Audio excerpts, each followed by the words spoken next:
sikap kebencian manusia terhadap syariat tidak bisa merubah status syariat. Meskipun kita benci sama sebuah syariat, tetap saja syariat itu tetap harus dijalankan.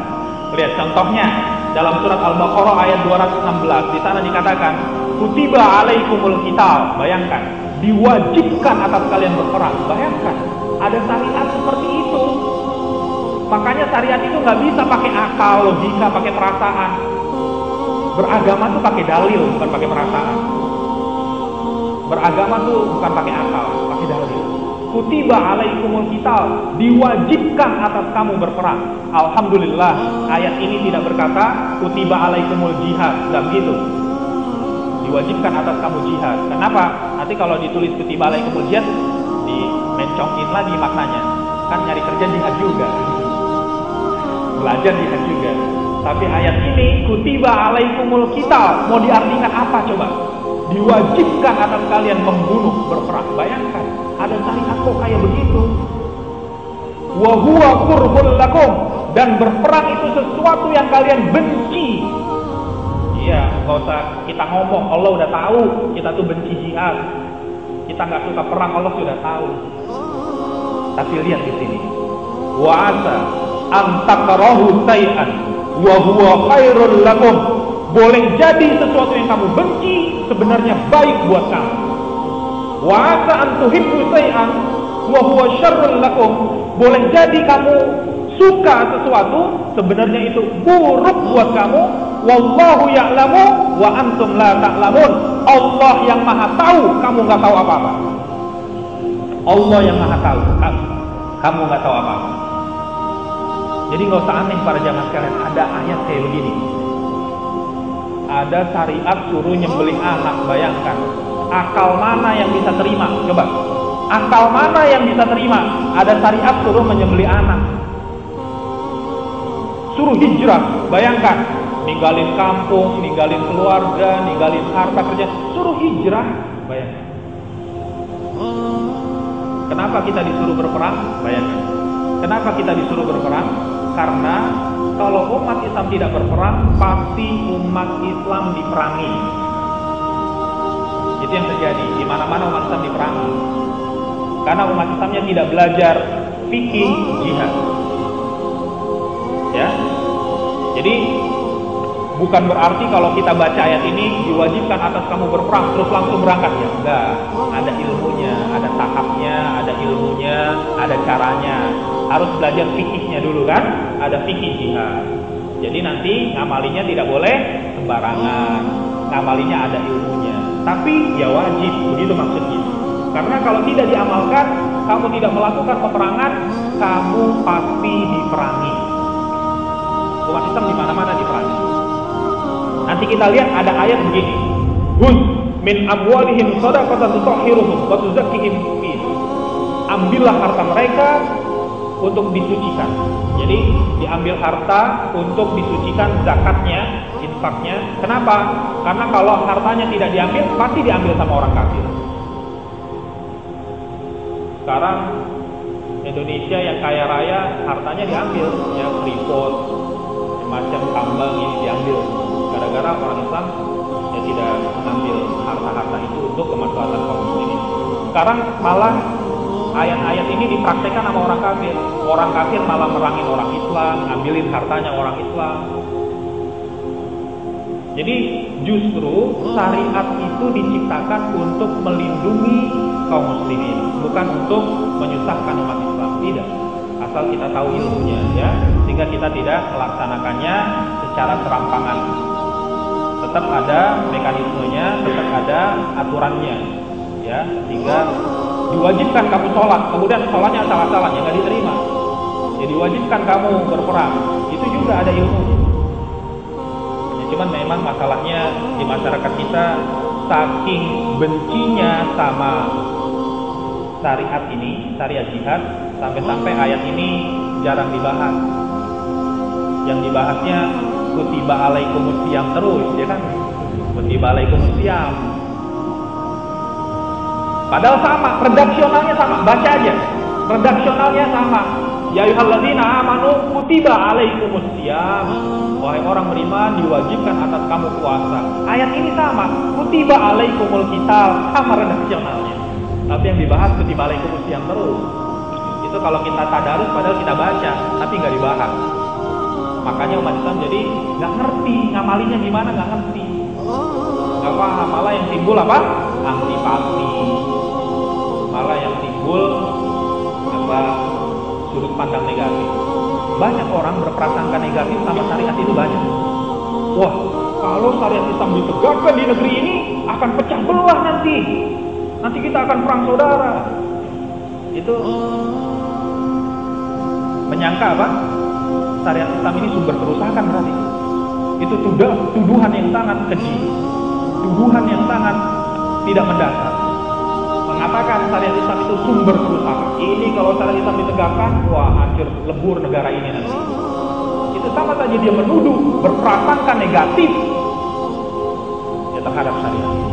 Padahal kalau kita belajar tentang bab namanya maqasidus syariah, prinsip-prinsip dalam menegakkan syariat. Apabila syariat itu diterapkan, itu akan memelihara kehidupan manusia. Salah, bukan menghancurkan hidup manusia. Salah. Apabila syariat itu ditegakkan, menjaga akal manusia, menjaga agama manusia, ya, menjaga hartanya, menjaga jiwanya, menjaga keturunannya dengan perangkat-perangkat hukum yang sangat lengkap di dalam Islam. Contoh, ya, apabila syariat Islam ditegakkan, akan mampu menjaga namanya hifzuddin, memelihara agama. Agama ini terpelihara. Islam terpelihara kalau syariat Islam ditegakkan. Tapi gara-gara syariat Islam tidak ditegakkan, Islam tidak terpelihara sekarang. Ya, Islam ini sekarang tidak terpelihara. Contohnya apa? Ada orang kafir pura-pura masuk Islam, pengen nikah sama wanita muslimah. Lihat ini, udah punya anak, balik lagi dia murtad.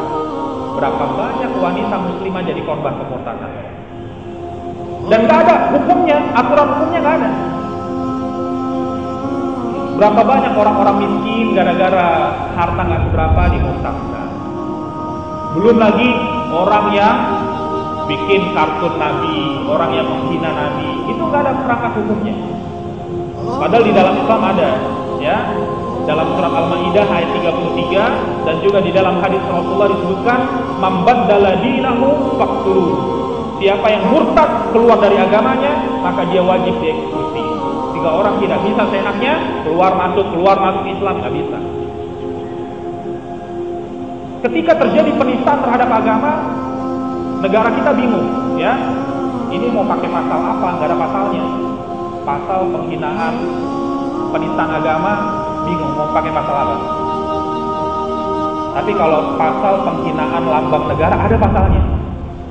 Itu kalau bendera kita bakar, kita injek-injek, ada foto presiden kita bakar, kita injek-injek, itu kena pasal penghinaan lambang-lambang negara. Tapi giliran agama dicaci maki, dihujat, nggak ada pasal. Gitu. Aliran sesat makin ramai, lihatin. Yang namanya Ahmadiyah, yang namanya LDII, yang namanya Syiah, ini makin luar biasa merusak, menggerogoti kaum muslimin.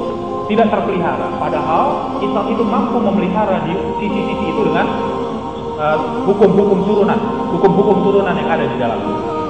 Jadi siapa yang berprasangka negatif bahwa apabila syariat Islam ini ditegakkan akan membawa kehancuran, tanda dia tidak paham. Dia tidak paham tentang tujuan dari diterapkan syariat itu. Justru syariat Islam ingin memelihara kehidupan, ya, supaya manusia tidak merusak dirinya, tidak saling merusak yang satu dengan yang lain dengan perangkat-perangkat hukum yang ada di dalam syariat. Maka kebencian kita terhadap sebuah syariat tidak menggugurkan kewajiban syariat itu. Ada wanita muslimah benci sama menutup aurat. Saya nggak suka menutup aurat, apa? Ribet, panas. Tetap aja wajib. Tidak lantas kemudian gara-gara dia tidak suka hukumnya jadi berubah, tidak. Ada orang tidak suka dengan hukum waris. Laki-laki 2 bagian, perempuan 1 bagian, dia nggak suka, dia tolak, tetap tidak merubah hukum itu, tetap harus dia laksanakan, ya, hukum tersebut. Ya, bahkan perintahnya dalam surat ke-9 ayat 41 sampai 42, infiru khifafan wa thiqalan.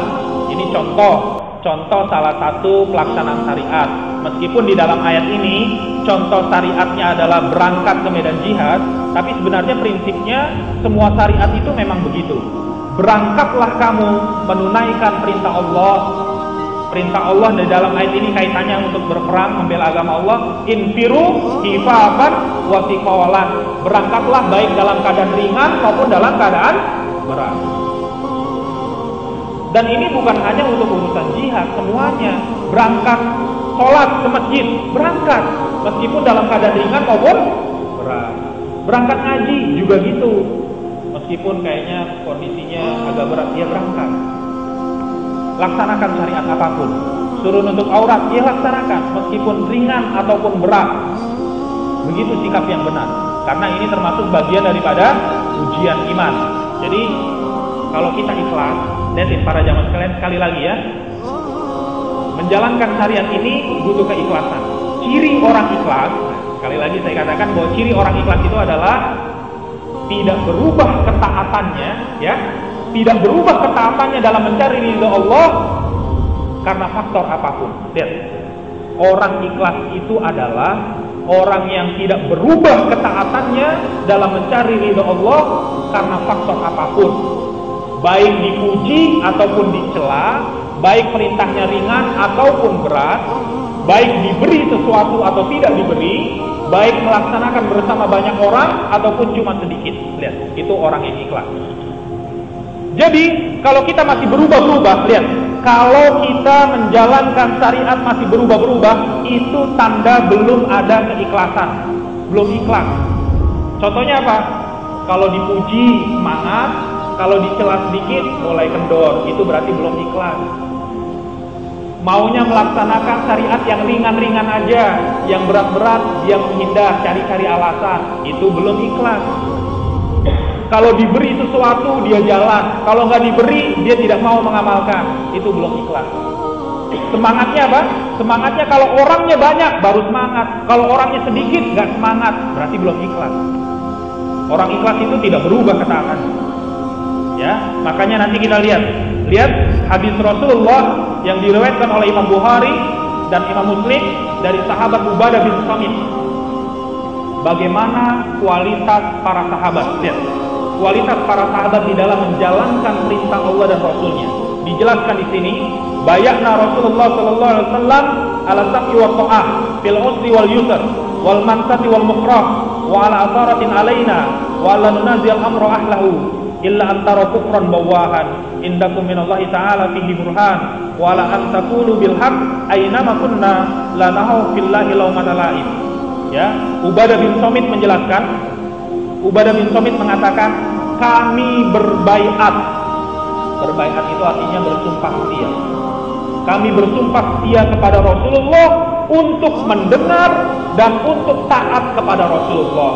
Mendengar dan taatnya itu bagaimana? Ya, fil usri wal yusr. Baik dalam perkara yang sulit maupun dalam perkara yang mudah, kami akan tetap dengar dan taat. Fil mansati wal mukrah, baik dalam perkara yang kami senang maupun yang kami benci, kami tetap akan mendengar dan taat.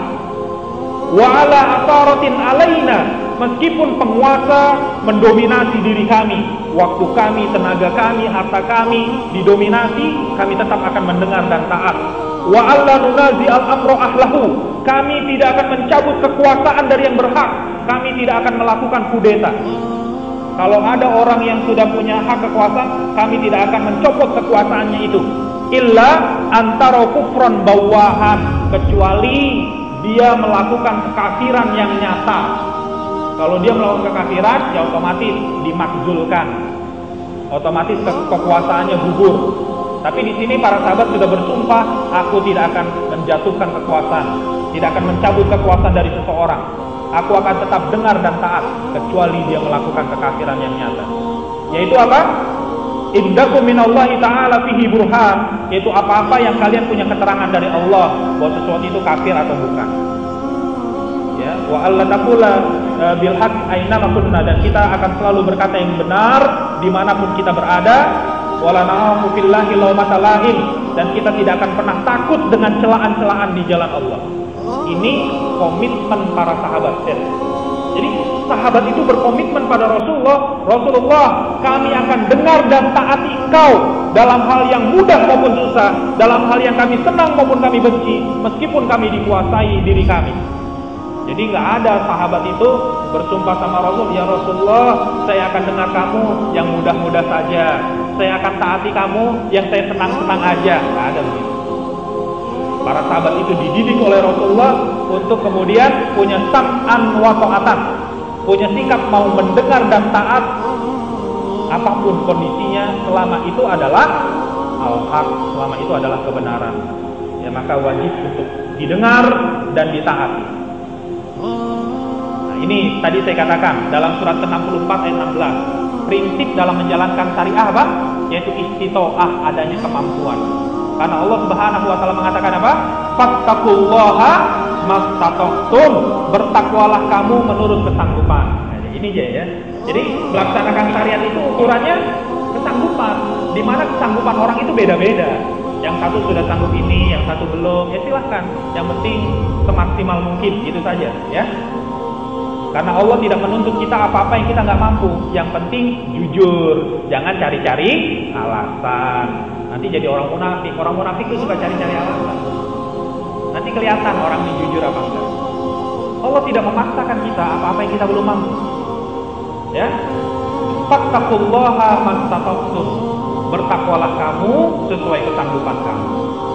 Bagaimana caranya supaya kita bisa istitoah? Nah, di sini dikatakan wasma'u wa ati'u. Nah, itu caranya. Kalau pengen punya istitoah yang baik, dengarkan dan taati. Dengarkan dan taati. Dengerin dulu, pahami, kemudian taati sebisa mungkin. Baru nanti punya istitoah yang baik. Tapi bagaimana mau punya istitoah? Denger aja nggak mau, bayangin. Denger aja nggak mau. Gimana bakal mau punya ketaatan? Orang sudah denger aja belum tentu bisa taat, ya kan? Orang udah denger aja, itu belum tentu bisa taat. Apalagi nggak mau dengar, bayangkan. Maka kata denger dulu, pahami dulu, dengarkan.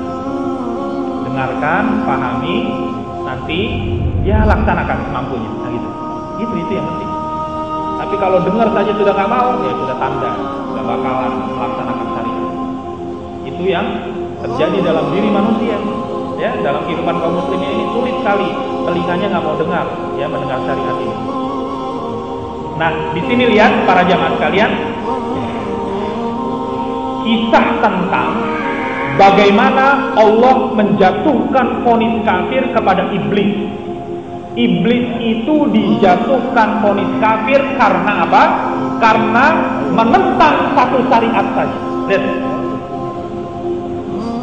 Wa idz qala rabbuka lil malaikati inni ja'ilun fil ardi khalifah. Wa idz qala rabbuka lil malaikati wa idz qulna lil malaikati isjudu li adama fasajadu illa iblis aba wastakbara wa kana minal kafirin. Lihat di sini, ini kisah tentang kenapa iblis itu divonis kafir. Iblis itu divonis kafir karena dia membenci syariat Allah. Padahal yang dibenci cuma satu, yaitu disuruh sujud kepada Adam. Wa idz qulna lil malaikati isjudu li adama fasajadu illa iblis aba wastakbara wa kana minal kafirin. Dan iblis itu termasuk golongan kafir gara-gara menolak syariat. Jadi kalau gara-gara menentang satu syariat saja sudah Allah vonis kafir, apalagi yang ditolak banyak gitu. Syariat ini ditolak, ini ditolak, ini ditolak. Wah, itu kafirnya berdobel-dobel itu tingkat-tingkat. Ya, hati-hati.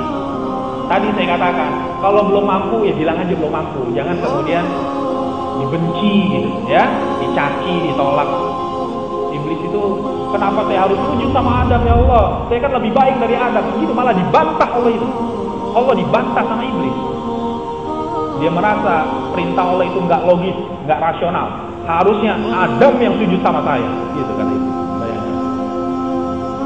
Maka jangan sampai kita meniru sikap iblis, ya. Jangan sampai kita meniru sikap seperti ini. Jadi, kenapa manusia benci kepada syariat? Ya, ini ada kaitannya dengan pembakal sada sebelumnya. Ternyata manusia itu benci kepada syariat sebabnya karena masih ada kesyirikan. Ya, dia masih cinta yang lain, dia masih taat sama yang lain, dia masih takut kepada yang lain, tidak cinta sama Allah, tidak taat sama Allah, tidak takut sama Allah dan seterusnya. Maka di sini pun dikatakan, kabura alal musyrikin ma tad'uhum ilaih.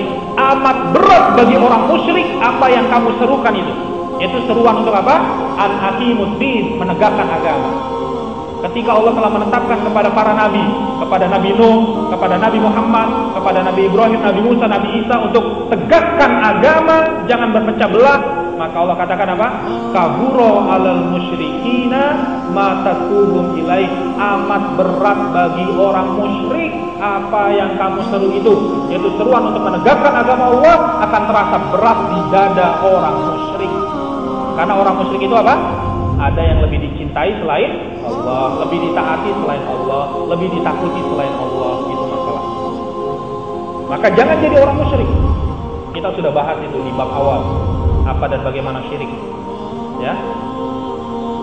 Nah, lihat di dalam surat ke-6 ayat 125. Mayuridillahu ayyahdiyahu, siapa yang Allah kehendaki dapat hidayah, ya, siapa yang Allah kehendaki dia akan mendapat hidayah, maka Allah Subhanahu wa taala mengatakan di sana, ya, dalam surat Al-An'am surat yang ke-6 ayat yang ke-125 dikatakan, famayudillahu ayyahdiyahu yashrah sadrahu lil Islam. Siapa yang Allah kehendaki dapat hidayah, Allah jadikan dadanya lapang menerima Islam. Menerima Islam itu lapang, ya, resah misalnya. Tapi wa mayurid ayudillahu, tapi siapa yang Allah kehendaki sesat, yaj'al sadrahu dayyikan harrajan ka'annama yas'adu fis sama. Allah jadikan dadanya sempit, sesak menerima Islam. Itu tanda orang gak dapat hidayah. Jadi kalau didengerin Islam sempit dadanya, sesak gitu. Gitu. Kenapa? Karena ada kesyirikan, ada kesyirikan. Ciri orang yang dapat hidayah itu kalau dia menerima ayat Allah lapang tenang, ya inilah kebenaran yang harus diikuti. Tapi kalau orang dalam hatinya syirik, menerima ayat Quran itu berat. Coba aja sekali-kali tuh sama orang yang tiap hari maksiat, kita nasihatin, berat hati. Ya, tiap hari minum minuman keras, tiap hari zina, kita nasihatin dia, berat dia nerimanya karena ya tiap hari dosa maksiat. Tapi kalau orang terbiasa ketaatan, itu kita nasihati, senang dia dari mana nasihat, lapang dada, ya kan? Jadi jangan kotori hati kita, jangan kotori hati kita dengan syirik, dengan dosa, dengan maksiat. Ini nanti bikin hati kita jadi berat menerima Islam. Akhirnya muncul kebencian, akhirnya malah bisa merusak, membatalkan iman. Nah, kita datang ke tempat ini untuk mensucikan hati kita, biar hati kita bersih sehingga mudah menerima cahaya agama Allah Subhanahu wa taala. Yang penting apa? Amalkan semampu kita, itu prinsipnya, ya. Enggak usah maksain diri. Ya, mana yang mampu silakan amalkan, yang belum ya belajar, berusaha. Aqulu qouli hadza wa astaghfirullah li wa lakum wa lisa'iril muslimin wal muslimat innahu huwal ghafurur rahim. Alhamdulillahirabbil alamin.